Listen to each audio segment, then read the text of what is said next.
राम राम और नमस्ते।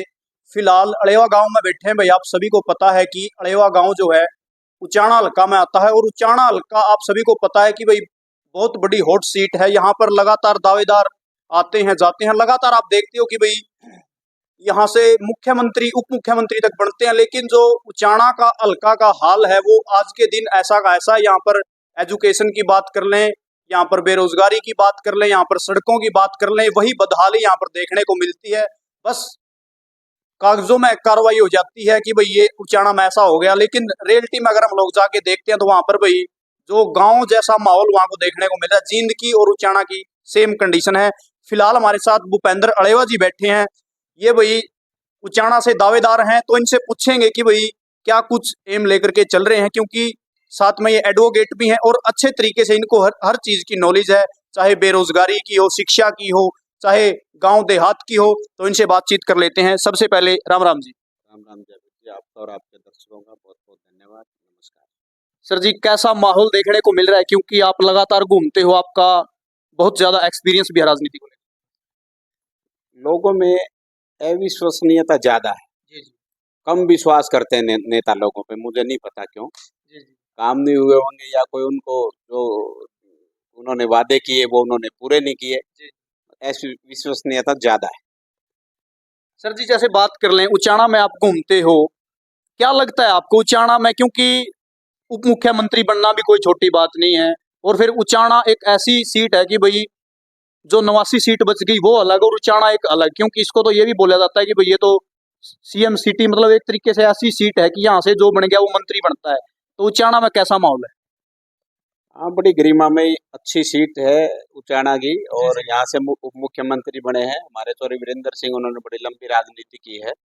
लोगों ने बड़ा उनका रिगार्ड भी किया है, हम भी करते थे। और सभी पावरफुल नेता यहाँ रहे हैं उचाना में। बाकी ये लगता है कि पता नहीं क्यों उस बात के ऊपर पूरा खरा नहीं उतरे।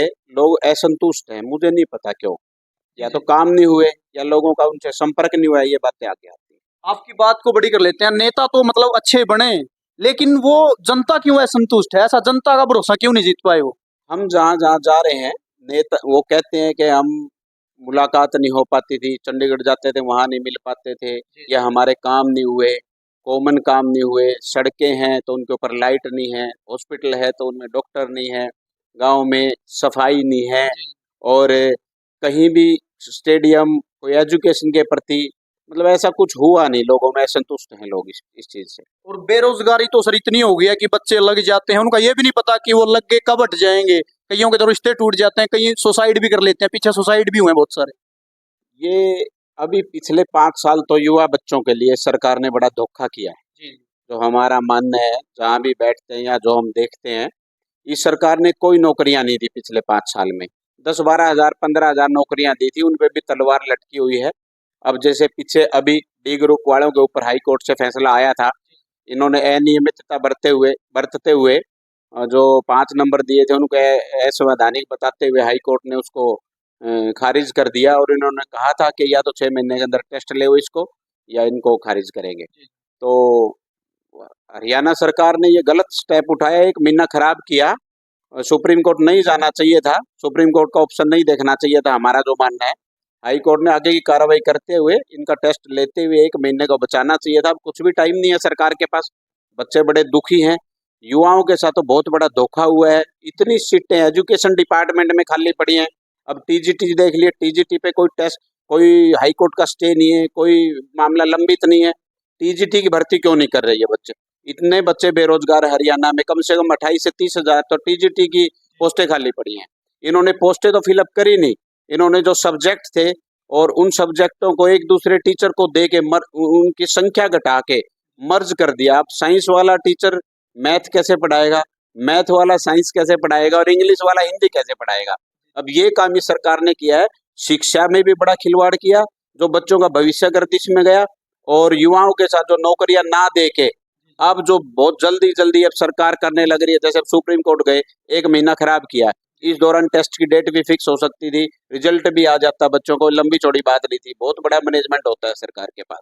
ये बड़ा बच्चों के साथ कई साल ये करियर खराब करने वाली बात की है। तो सर जी, अब क्या आपको लग रहा है, क्योंकि बीजेपी ने ने वो तो देख लिया कि भाई जो लोकसभा के चुनाव हुए हरियाणा में 50-50 मैच रहा, और आगे क्या पता क्या होगा, इसमें आपको क्या कुछ लगता है? नहीं, ये 50-50 मैच नहीं हुआ जयवीर जी।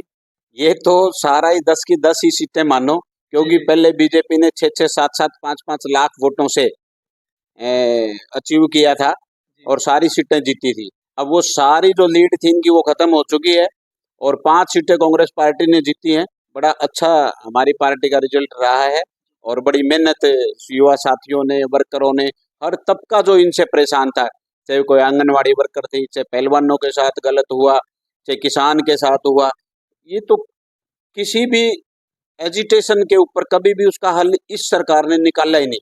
वो एजिटेशन कर करके बंदे मर गए, कोई सुसाइड करके, कोई परिवार बर्बाद हो गए, उसका समाधान नहीं निकाला इस सरकार ने किसी ने। जो कि सरकार का फर्ज बनता था कि उनसे बात करें, कोई समस्या आगे आती है, एजिटेशन करते हैं लोग, तो उनकी सुननी चाहिए, कमेटी बना के उसका समाधान करना चाहिए।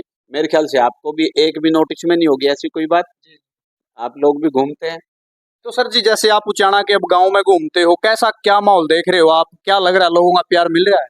बहुत प्यार मिल रहा है, कांग्रेस पार्टी की तरफ पूरा रुझान है। कांग्रेस पार्टी जिस भी कैंडिडेट के ऊपर हाथ रखे उस कैंडिडेट को अच्छे से यहाँ से लीड मिलेगी। वैसे कांग्रेस में अभी फिलहाल कई दावेदार बताए जा रहे हैं। ये तो हमारा कुनबा बड़ा है, इसका कोई नुकसान नहीं है जयवीर जी। जिसको भी टिकट मिलेगी उसका साथ देके अच्छे वोटों से जिताएंगे। तो भाई देख सकते हो, भूपेंद्र अलेवा जी लगातार आप देख रहे थे बीजेपी के साथ भी, और वैसे भी लोग जानते हैं क्योंकि लगातार समाज के लिए काम करते हैं। गांव अलेवा का पूरा सहयोग भी रहता है इनके साथ, और मतलब एक एडवोकेट भी है साथ के साथ, क्योंकि एक हर चीज को बारीकी से ये जानते हैं। तो सर जी, अब क्या आपको लग रहा है माहौल चेंज होगा हरियाणा में? क्या अब 2-3 महीनों में ये सरकार कुछ कर सकती है? कुछ नहीं कर सकती सरकार। अभी आप देख लीजिए, 9.5 साल मुख्यमंत्री महोदय ने अपनी कुर्सी संभाले रखी, कुछ नहीं किया। अब वोट बैंक की राजनीति करने के लिए, बीसी का वोट बैंक कलेक्ट करने के लिए नायब सिंह सैनी जी को भी मुख्यमंत्री बना दिया। लोगों को लगता है कि ये कुछ इनके, ये तो सिर्फ ऊपर हाथ रखने से चलते, कोई डिसीजन नहीं ले पाते। अभी इन्होंने कल एक डिसीजन लिया है बैकवर्ड क्लास से संबंधित, बीसी के आरक्षण से संबंधित, क्रीमलेयर वाला। इन्होंने 8 लाख से 6 लाख इनकम कर दी थी, अब कल 8 लाख फिर कर दी क्रीमलेयर वाली, नॉन क्रीमलेयर वाली। तो एग्रीकल्चर इनकम को इससे हटा दिया। अब जो पीछे इन्होंने इनकम घटाई थी और इसमें एग्रीकल्चर को ऐड किया था इनकम को, इस दौरान कितने बच्चों को इसका बेनिफिट नहीं मिला, कितने युवाओं को लॉस हुआ, रोजगार नहीं मिल पाया। अब इतना लॉस उसकी कैसे भरपाई होगी?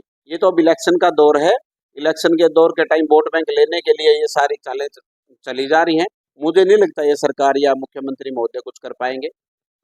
वैसे धोखा तो उनके साथ भी हुआ है, कुछ बच्चे तो 5 नंबर लेकर के लग गए, जॉब नहीं है, अब कोर्ट ने बोल दिया ये गलत है। तो कहीं न कहीं सरकार में कोई ऐसे लोग नहीं है क्या जो एचएससी डिपार्टमेंट को चला सके, जो उसे सलाह दे सके कि भाई ऐसे भर्ती होगी? क्योंकि राजस्थान की बात कर लें, रीट का इतना बड़ा एग्जाम होता है, वो बड़े अच्छे से कलेक्ट करवाते हैं, और भी होते हैं, लेकिन हरियाणा में इतने छोटे छोटे एग्जाम होते हैं, वो भी कंप्यूटर पर नहीं होते, ऑफलाइन होते हैं, फिर भी उनमें भी धांधली हो जाती है। बच्चों के भविष्य को देख के सरकार डिसीजन नहीं लेती, बेडरूम में बैठ के और बगैर सोच समझी ये नीतियां बनाई हुई हैं।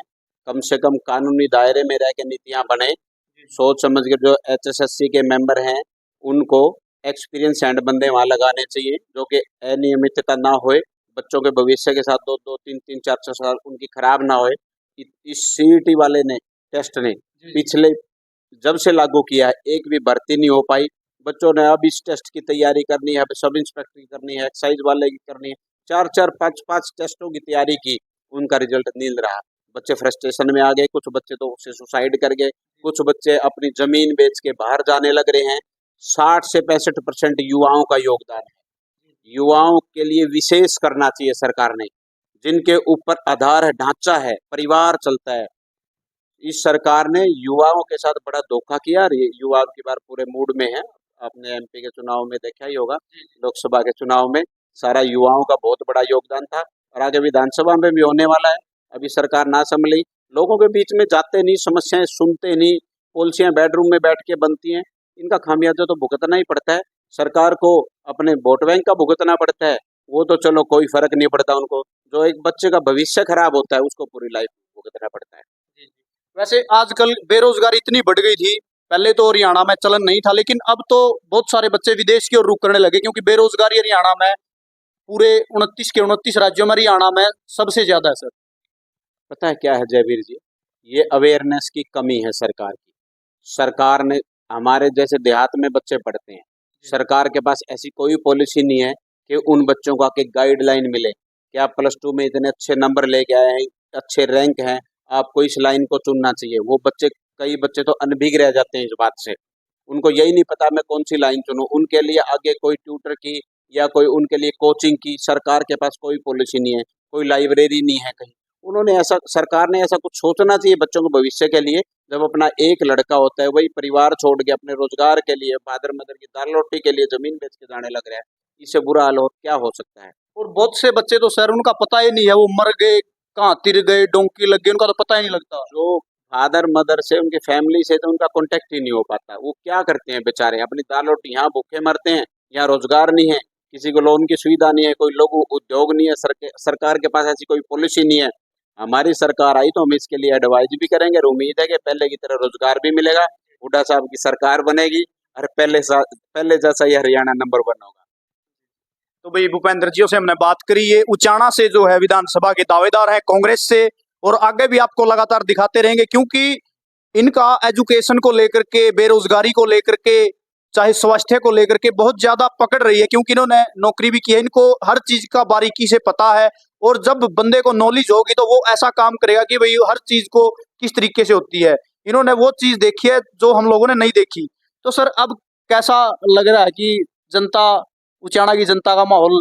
बिल्कुल बहुत अच्छा माहौल है, जहाँ भी जाता हूँ बहुत प्यार प्रेम मिलता है।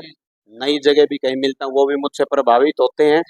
मेरा गांव इतना बड़ा है, मैंने 25 से 30 गांव कवर कर चुका हूँ मैं। उन गांव में बड़ा प्यार प्रेम मिला है, वो वेट कर रहे हैं, कोई पढ़ा लिखा, कोई नौजवान, कोई युवा तबका आगे आए।